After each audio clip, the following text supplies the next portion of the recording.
আমরা সবাই উন্নতি চাই, উন্নতি চাই, উন্নতি করতে হবে বলে বলে পাগল হয়ে যাই। কিন্তু সেই উন্নতি করার আগে যে ধাপটি রয়েছে সেখানে কেউ নজর দেয় না। সেই উন্নতি করবার আগে শিখতে হবে সংকটে কিভাবে হাসতে হয়, অন্যায়ে চুপ থাকতে হয়, আর নিজের কষ্ট নিজেই গিলে ফেলতে হয়।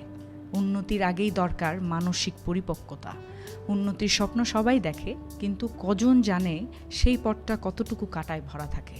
জীবনে উন্নতি করতে চাইলে শুধু পরিশ্রম করলেই হয় না, আপনাকে শিখতে হবে সংকটে কিভাবে হাসতে হয়, ভালো থাকতে হয়।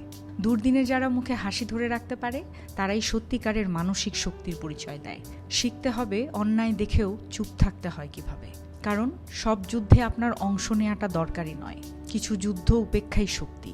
প্রতিটি অপমান, প্রতিটি ব্যথা, প্রতিটি কষ্ট, এসব কিছু কাউকে না জানিয়ে নিজের ভেতরেই গিলে নিতে শিখতে হয়। কারণ উন্নতি কেবল ফলাফল নয়, এটা একটা কঠিন মানসিক যাত্রা, যেখানে আপনি বরাবর ভাঙবেন, আবার নিজেই নিজেকে গড়ে তুলবেন।